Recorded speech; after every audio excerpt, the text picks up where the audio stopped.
I don't want to see one more white creator clutch their pearls or tell me how they're horrified or how they want to leave the country and how you're having a mental breakdown and how it's too much to handle about what's happening in this country. I don't want to hear a goddamn thing about it. I truly don't. You got a fraction of a fraction of a fraction of an inch what it's like to be black in this country. Feels pretty shit, doesn't it? Yeah, it does. Do you know why we're here? It's because our demographic, primarily white men who this land was designed to benefit, didn't stand up with people of color, with our black brothers and sisters, with the Native Americans, with minorities, because it didn't affect them. That's why we're here. There is the class war, eat the rich, yes. This is about the original sin of this country. Make America white again, because that's what they want. Last night I was on a live, and this lady was just heartbroken.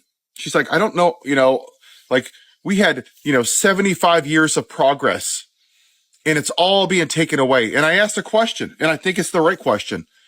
Was it progress, or was it just suppressed? I would argue the latter, because it sure feels like this racism is like a reservoir, and it's a body of water behind a dam, and it's been dying to push out. And that's what this Klan leader is in the White House. He is that outlet for the dam. He unleashed it. It was there. Our neighbors, our friends, our family, they were always racist. He just said, hey, little Billy, hey, it's okay. Don't hide anymore. Take off your white hoods. Don't hide your face. Do it in public. Who were they going after? The racially profiling people. DEI, CRT, equality, Charlie Kirk, the white supremacist.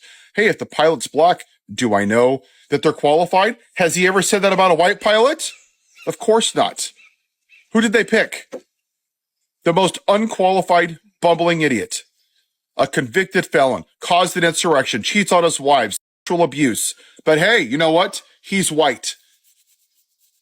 So when you see a lot of these evangelicals, because I see a lot of them in my family, middle-aged white, praise Jesus, praise Jesus. Yeah, you think Jesus wants a man like this? You think he's a great reflection? No. I'm going to tell you why they support him. Because they view, when you hear the phrase nuclear family or traditional family values or Christian nation, when was this a Christian nation again? I'm sorry, because I haven't heard one thing. It was founded by founding fathers that owned slaves. They owned goddamn black people like cattle. Yeah, praise Jesus, right? Black people were worth 3/5 of a person. Praise Jesus. Only 21-year-old white men had rights in this country. Praise Jesus. Such a Christian nation. Every atrocity in this country and across the world has been done by a person with religion who has weaponized religion to push the white supremacy. That's it. Look at the Catholic Church. How many young men have been affected?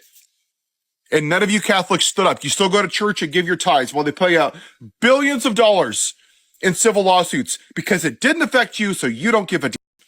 Look at the Baptist Church. Decades they covered up the mistreatment of women. It's gross. And you still went to church and praise Jesus. Look at all the pastors right now that are being arrested for doing inappropriate things with people underage. Praise Jesus, right? But then you hear Bishop Boudet. Kindness, compassion, empathy. Nope, we don't want that. That's right, because you want to make America white again. You want Leave It to Beaver. You want a white kid in a white ice cream shop sitting next to a white cop being served by a white ice cream server. That's what you want. And for all of you middle-aged white people, you are scared to hell that that's going away. And when you hear Fox News, they have posted 244 pieces about trans people since February. Nothing about gun violence, nothing about universal health care, nothing about giving people a living wage, actual policies that would make people's lives better. Because it questions their version of the traditional family. And when you hear that, let me be very clear what traditional family values means. It means white America. That's what it means. They want to put the 10 Commandments in Texas. They want to put Bibles in Tennessee.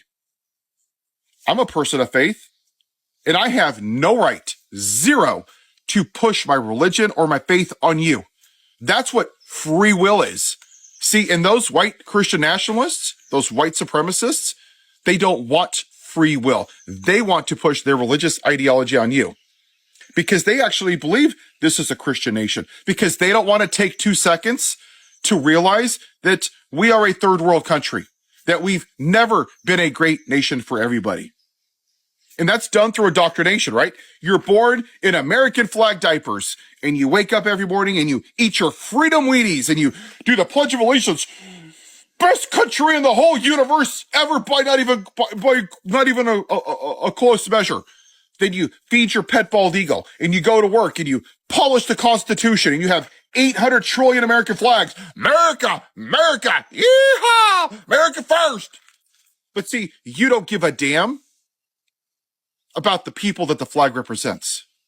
You just care that your version of what America was lied to you, that you went the Truman Show, because that's what this is. You were told it was great and it's not. Right now, the way that we're acting, we're a shithole country. And a lot of people that are white don't want to hear that. Why don't you go ask black people if they think it was great? Why don't you go ask some Native Americans if it was great for them? Because this was their land. Why don't you go ask the Hawaiians when it was great for them? Because we stole their land.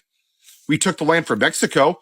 Hell, we took black people from Africa because us white people were too goddamn lazy to do the jobs ourselves. And for all of you people demonizing immigrants, I don't see your lazy asses out in the field doing the jobs. Why is that? Because you just didn't want non-white people here. But Paul, I want them here legally. Great, let's talk about that. These people have been here for 30, 40 years. The system is screwed up, yes. But you know what? They're not criminals. They pay their bills. They pay their taxes. They have a house. They own businesses. But you voted for a white man who's a convicted felon, who caused an insurrection, who makes fun of disabled people, who's so pitiful that he cheats on his wives, all 3 of them. 25 women he's assaulted. The guy wears orange makeup and diapers. And that's your guy? Because he represents one thing, make America white again. And for a lot of you men, it's the toxic masculinity, right? You just can't admit that you've been lied to your whole life, that America has never been great for everybody. Sure, take out the bad parts. Take out Jim Crow and slavery and the unaliving of Native Americans and segregation and Black Wall Street. Sure, just take out the bad parts and just take the fraction where it's benefited white people. If we don't address this, and if people like me don't speak up like this, whether we like it or not, this is our mess. We created this. Think of it this way, and I'll leave you with this thought. I build a house, okay? This house is brand new. A black family moves into it, okay? Great. It's wonderful. It starts to get cracks in the walls and the ceilings, and it sags. They come in, they look at it, and they find out that the foundation is broken, okay? That it wasn't poured correctly. It wasn't meant to hold the weight of that house. It was designed poorly. Is it up to the homeowner to fix that house? No. It's up to the person that built the house. Us, white men, the only demographic that has never been oppressed, the demographic that it was designed to support. Whether I like it or not, I have privilege. I don't want it, but I have it. So we have 2 options, people. We can hide behind it and clutch our pearls and bitch and whine and say, oh my gosh, it's so bad. Or we can use it to stand up and do the right thing and to tear down the patriarchy. Because white supremacy, right now, the one good thing that came out of Harris losing was that now we're forced to address the ugliness and the darkness in this country, which is white supremacy. Which path are you going to choose? How is history going to remember you?